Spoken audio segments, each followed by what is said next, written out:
The journey to the base camp of K2, which is in close proximity to three more above 8,000-meter peaks, namely Broad Peak, Gasherbrum 1, and Gasherbrum 2, is a real adventure.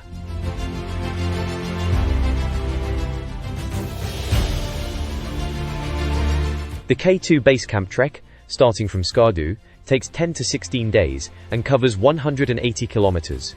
The hike occurs within the central Karakoram National Park. On the way, expeditions can also admire the Trango Towers and a unique campsite called Concordia.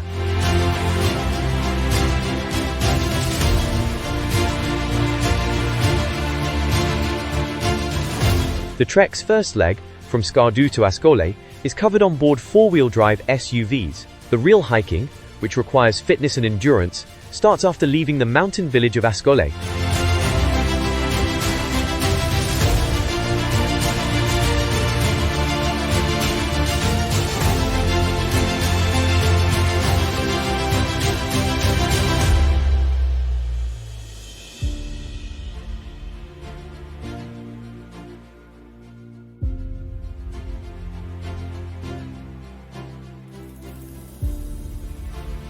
To everyone's surprise, India launched a military operation on Pakistan in the early hours of May 7, 2025. Explosions across Pakistan in the middle of the night. India says these were precision strikes on 9 terror cells. We heard 5 to 6 huge blasts over there. After that, panic spread among the people. We were sleeping when we heard huge firing and an announcement came from the mosque loudspeakers that we need to evacuate the area as soon as possible. Daylight revealed the full extent of the destruction. It's what the world feared and Pakistan expected since the brutal killing of 26 people in Pahalgam in Kashmir. Tensions between India and Pakistan continue to rise as the two nuclear powers exchange heavy artillery fire for a second day. Pakistani officials say more than 30 have been killed in multiple strikes launched by India yesterday. Retaliation, they say, for a militant attack on tourists, which India blames on Pakistan. For tonight's interview, we are joined by Tanvi Madan, a senior fellow of foreign policy at the Brookings Institution. Thank you so much for being with us. For those people who are just catching up with this conflict, summarize where things stand for us. We saw some Indian strikes, military strikes, across the border in Pakistan a couple of days ago, or rather last night at this point. The trigger for these were on April 22nd, terrorist attacks in a place called Pahalgam, where a number of civilians were killed.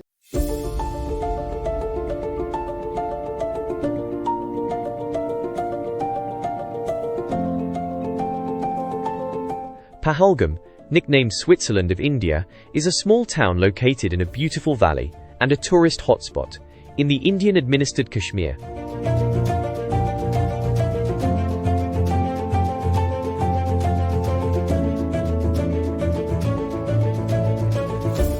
This location is mainly favored by domestic tourism, primarily city dwellers, who are keen to escape from the stress of major cities and try to rejuvenate. On the 22nd of April 2025, Pahalgam was hit by a terror attack. A group of gunmen ambushed tourists, separated men from women, and opened fire at close range. 1 Nepali and 25 Indian citizens were killed. As the crow flies, Pahalgam in Indian-administered Kashmir is only a short distance away from K2, the world's second highest mountain, located in the Gilgit-Baltistan province of Pakistani Kashmir.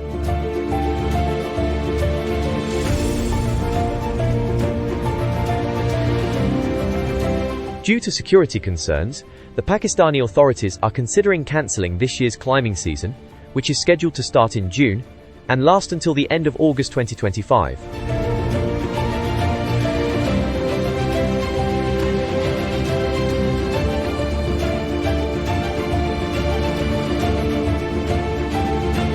On May 10, 2025, a high-ranking official from the Gilgit-Baltistan Council Secretariat announced during a press conference in Skardu that issuing climbing permits will probably be put on hold until further notice.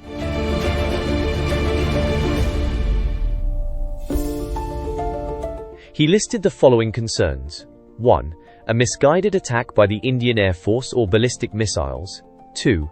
A deliberate attack with kamikaze drones on a trekking party, confusing them with a group of armed extremists. 3. An attempt on foreign tourists to kidnap for ransom or assassinate for revenge.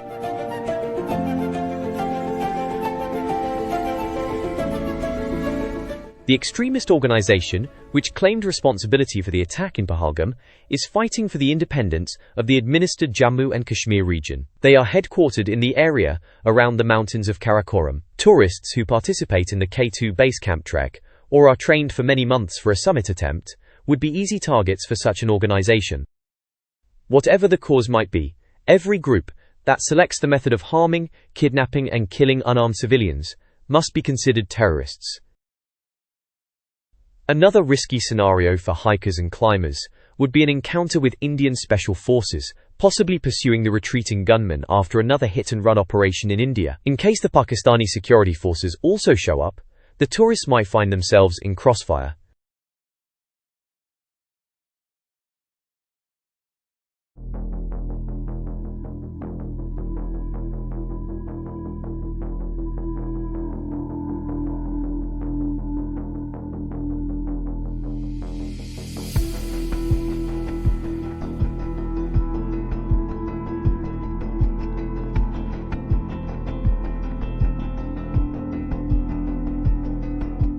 Under these circumstances, it appears that during the 2025 climbing season, the Trango Towers, including the Great Trango, the world's highest vertical rock tower, with an elevation of 6,286 meters, or 20,623 feet, will have a quiet time.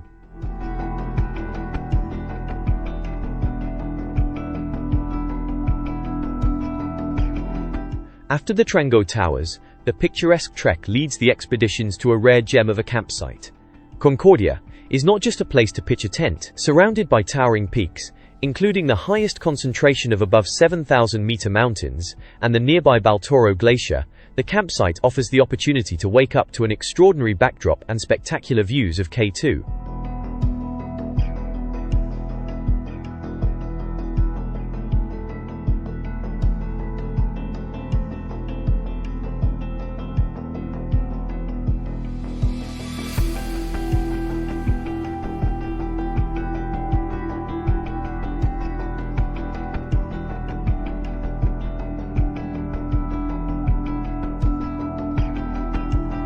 The magnificent scenery and the tranquility can easily create the impression of a peaceful planet. However, just a few kilometers away from Concordia, at this very moment, there are armed clashes happening between two nuclear powers.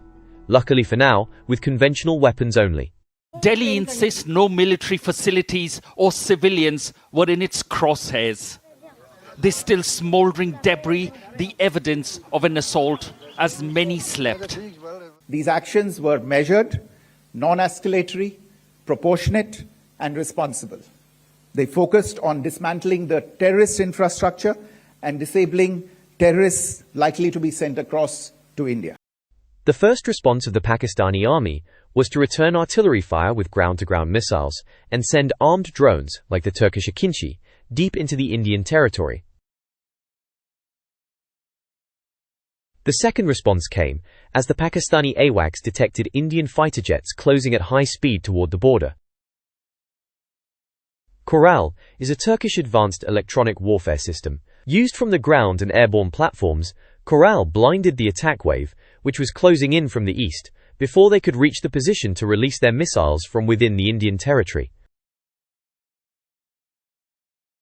With malfunctioning radar targeting, threat recognition, and communication systems on board, the Indian fighters were easily intercepted by the Chinese-made J-10 and JF-17 jets deployed by PAF.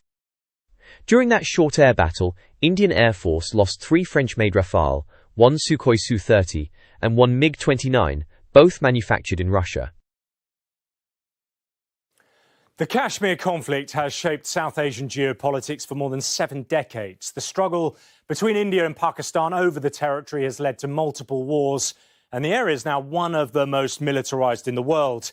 India and Pakistan are once again on the brink of all-out war, but to understand the present tensions, you need to go back in time. Let's rewind to 1947.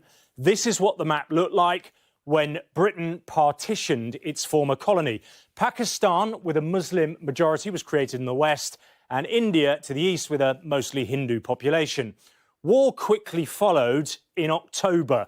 The Hindu ruler of the Muslim-majority Jammu and Kashmir originally sought to remain independent, but when Pakistani militants invaded Kashmir, he appealed for Indian military help. The ensuing war lasted until an armistice was implemented on the 1st of January 1949, splitting Kashmir into two parts. Tensions continued, though, with the Second Indo-Pakistan War in 1965, again over a border dispute, and the last conflict in 1999. But by this point, both countries had gained atomic weapons, raising fears of a nuclear confrontation. Since then, both sides have continued to face off over Kashmir with accusations of Pakistani support for terrorists, something Islamabad denies. The Mumbai attack was by far the most devastating, known inside India as its 9/11. In 2008, 166 people were killed over 4 days when 10 heavily armed gunmen arrived by sea from Pakistan, unleashing a coordinated wave of terror. The latest confrontation began 2 weeks ago after another barbaric terror attack, this time in India-administered Kashmir. A popular tourist destination was targeted, 26 people killed. One assailant reportedly told a survivor, "Go tell this to Prime Minister Modi." The calculated targeting of tourists appeared designed to provoke a strong Indian response.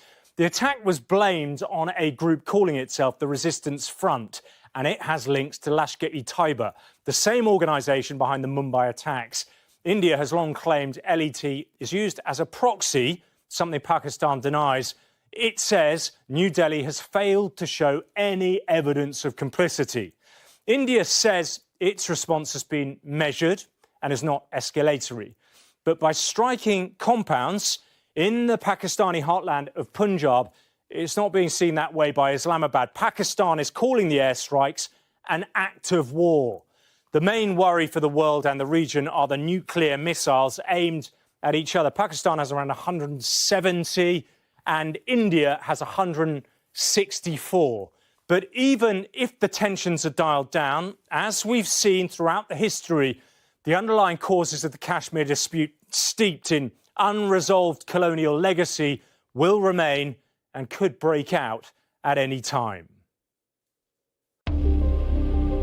Amid escalating conflict, accusations of continued strikes, and grave concerns that the two countries may engage in a full-out war, India and Pakistan agreed to an immediate ceasefire on Saturday, May 10th, after US-led talks. Both sides claimed victory.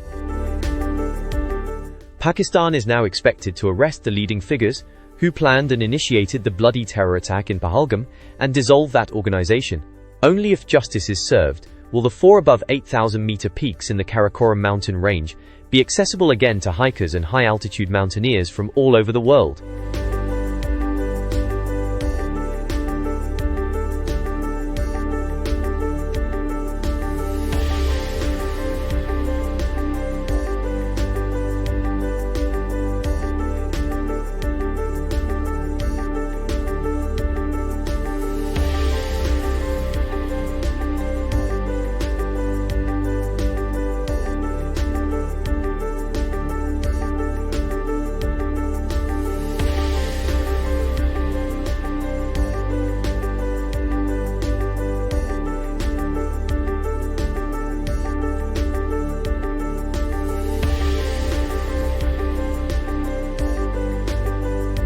We hope you liked this video and got some value from it.